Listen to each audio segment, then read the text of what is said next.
우리는 지난 시간 당시 서기관을 포함한 종교 지도자들이 왜 하나님으로부터 신적 권위를 받지 못했는지 살펴보았습니다. 그 이유는 그들이 하나님의 뜻과 말씀을 따르지도 않을 뿐더러 백성들에게 하나님의 뜻과 말씀을 바르게 가르치고 전해주지도 못했기 때문입니다. 오늘 본문도 당시 종교 지도자들에게 왜 하나님의 권위가 부어지지 않는지를 보여줍니다. 오늘 본문이 제시하는 그 이유는 바로 그들의 외식 때문입니다. 당시 종교 지도자들이 가지고 있던 그들의 가장 큰 특징은 외식입니다. 외식이란 내면의 상태와는 다르게 겉을 보기 좋게 꾸며내는 일을 뜻합니다. 종교 지도자들은 늘 외식했습니다. 그들의 마음의 중심과 행동의 동기에는 하나님을 향한 경외와 사랑이 없었습니다. 그러나 그들은 하나님을 경외하는 척, 하나님을 사랑하는 척 행동하며 자신을 꾸며댔습니다. 그렇게 꾸며댔던 이유는 사람들에게 잘 보이고 싶었기 때문입니다. 많은 사람들에게 칭찬받고 존경받는 자리에 있고 싶었던 것이죠. 오늘 본문에서 예수님은 그들이 헌금할 때 외식하는 태도를 지적하십니다. 1절 말씀입니다. 예수께서 눈을 들어 부자들이 헌금함에 헌금 넣는 것을 보시고, 당시의 부자들은 그들이 가진 막대한 부로 인해 자동적으로 지도층의 일부가 되었다고 합니다. 돈이 많으면 그 돈으로 사회적으로 종교적으로 높은 권세를 누리는 지도층이 될 수 있었던 거예요. 그래서 1절에서 헌금하고 있는 이 부자들은 당시 사회 지도층과 종교 지도자들을 대변해 주는 사람을 나타냅니다. 즉 헌금하고 있는 부자들의 모습은 당시 종교 지도자들의 모습과 같다고 생각하면 됩니다. 예수님은 헌금하고 있는 그 부자들의 외식하는 모습을 지적하기 위해서 한 여인이 헌금하고 있는 모습을 칭찬하십니다. 그 여인은 아주 가난한 과부입니다. 2절과 3절입니다. 또 어떤 가난한 과부가 두렙돈 넣는 것을 보시고 이르시되 내가 참으로 너희에게 말하노니 이 가난한 과부가 다른 모든 사람보다 많이 넣었도다. 예수님은 가난한 과부가 부자들보다 더 많은 돈을 넣었다고 말씀하십니다. 이 과부가 헌금한 사람 중에 가장 많은 헌금을 했다고 칭찬하고 계십니다. 수긍하기 힘든 말씀을 하고 계시는데요. 사실 부자가 헌금한 금액과 가난한 이 과부가 헌금한 금액에는 엄청난 차이가 있었습니다. 분명히 부자가 훨씬 많은 돈을 헌금했습니다. 그러나 예수님이 언급하는 과부는 고작 두렙돈을 헌금했습니다. 두렙돈은 오늘날 하루 일당을 만약에 10만 원으로 잡는다면 대략 1,600원 정도 되는 가격입니다. 가난한 과부는 대략 1,600원 정도를 헌금했고 부자들은 그녀와 비교할 수 없는 많은 금액을 헌금했습니다. 그런데 왜 예수님은 과부가 가장 많은 헌금을 했다는 황당한 말씀을 하고 계실까요? 왜냐하면 예수님은 헌금하는 자들의 마음의 중심과 행동의 동기를 보셨기 때문입니다. 헌금하고 있는 그들의 금액이 아니라 그들의 중심과 동기를 보시고 그들을 평가하고 계셨던 겁니다. 4절 말씀입니다. 저들은 그 풍족한 중에서 헌금을 넣었거니와 이 과부는 그 가난한 중에서 자기가 가지고 있는 생활비 전부를 넣었느니라 하시니라. 과부는 자신이 가진 모든 돈을 헌금으로 드렸지만 부자는 풍족한 재정 상태에서 쓰고 남는 돈의 일부를 하나님께 드렸습니다. 여기서 우리가 오해하면 안 되는 부분이 있습니다. 우리가 낸 헌금이 우리 재산의 몇 퍼센트를 냈는지를 보시고 주님이 우리를 평가하는 분이라는 오해를 하면 안 됩니다. 부자는 많은 돈 중에 일부를 냈고, 예를 들면 1%를 냈다면 과부는 가진 돈의 전부, 즉 100%를 냈기 때문에 예수님이 이들의 퍼센테이지를 보고 이들을 평가했다, 이렇게 오해하면 안 됩니다. 예수님은 헌금의 양이 아니라 헌금의 질에 대해 평가하고 계시는 겁니다. 헌금의 질이란 헌금을 드리는 사람의 마음과 동기와 자세를 의미합니다. 과부는 고작 1,600원이라는 적은 금액을 헌금했지만 그녀의 전부를 헌금했습니다. 이렇게 그녀가 자신의 전부를 드린 동기는 무엇이었을까요? 하나님을 향한 지실된 마음 때문입니다.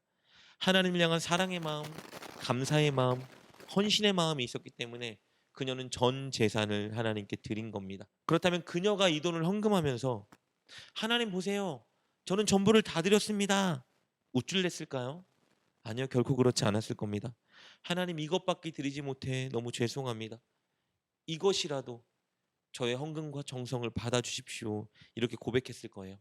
하나님을 사랑하고 하나님께 감사하지만 이것밖에 드리지 못하는 자신의 모습을 회개하며 이것이라도 하나님께서 받아주길 간구했을 겁니다. 예수님은 바로 과부의 그 마음을 보신 거예요. 반대로 부자는 마음의 중심이 없는 헌금을 드린 겁니다. 형식적이고 그저 의무적인 헌금, 체면을 세우고 보여주기 위한 헌금, 그런 헌금을 드린 겁니다. 예수님은 그가 드린 헌금의 액수를 본 것이 아니라 그 마음과 동기를 보셨습니다. 그래서 그가 드린 헌금은 질적으로 과부의 헌금과 비교될 수 없었던 것입니다. 이런 모습은 비단 종교 지도자들의 모습이 아니라 이스라엘의 많은 사람들의 영적인 모습이었습니다. 바로 이어지는 장면이 그것을 보여주는데요. 5절과 6절 말씀입니다. 어떤 사람들이 성전을 가리켜 그 아름다운 돌과 헌물로 꾸민 것을 말하며 예수께서 이르시되 너희 보는 이것들이 날이 이르면 돌 하나도 돌 위에 남지 않고 다 무너뜨려지리라. 어떤 사람들이 성전의 외형을 보고 그 아름다움과 화려함에 마음을 완전히 빼앗겨 버렸습니다. 그들은 성전의 외형을 보고 감탄하고 있었습니다. 당시 헤롯이 짓고 있던 이 성전의 크기는 기존 성전의 2배이고, 그리고 건물의 겉면은 금으로 도금되어 있었고, 성전의 기둥은 흰색 대리석으로 장식되어 있었습니다. 굉장히 아름다운 성전이었어요. 사람들은 이 성전의 화려함과 아름다운 외관에 완전히 마음을 뺏기고 감탄하고 있었습니다. 그러나 성전 내부는 어땠을까요? 완전히 썩어 있었습니다. 성전에서는 하나님의 마음과 뜻이 전해져야 하고 사랑과 긍휼, 공의와 정의가 흘러 넘쳐야 했지만 당시 그 화려한 성전 안에는 사랑과 긍휼과 공의와 정의가 없었습니다. 종교 지도자들이 성전에서 하나님의 말씀과 진리를 전하기보다는 자신들의 권위를 이용해서 탐욕스럽게 부를 축적해가고 있을 뿐이었습니다. 성전의 온전한 기도는 사라진 지 오래가 되었습니다. 성전에는 하나님을 향한 사랑과 경외, 그리고 순종의 마음이 완전히 상실되어져 있었습니다. 이 성전의 모습이 겉만 화려하고 속은 썩어버린 이스라엘 종교 지도자들과 그 백성들의 모습을 보여주고 있던 겁니다. 외식하는 그들의 모습을 보여주고 있던 거예요. 그래서 예수님은 6절의 말씀처럼 이 성전이 무너질 것이라 예언하십니다. 하나님을 경외하고 사랑하는 사람들이 없는 성전, 자신의 이익과 유익만 추구하는 자들로 가득한 그 성전, 그래서 하나님이 떠나버린 성전, 그 성전이 무너질 것이라 예언하십니다. 그리고 예수님께서 무너진 성전을 대신하는 진정한 성전이 되실 것입니다. 예수님을 믿고 마음에 모시는 사람, 예수님을 경외하고 사랑하여 예수님 말씀에 순종하는 사람들을 온전한 성전으로 세워가실 것입니다. 사랑하는 여러분, 우리에게는 분명히 종교적인 행위가 있어야 합니다. 기도의 행위, 헌금의 행위, 구제의 행위, 예배의 행위 반드시 있어야 합니다. 이런 행위는 중요합니다. 그러나 이런 행위들에 앞서 반드시 하나님을 향한 진정한 마음의 중심이 있어야 합니다.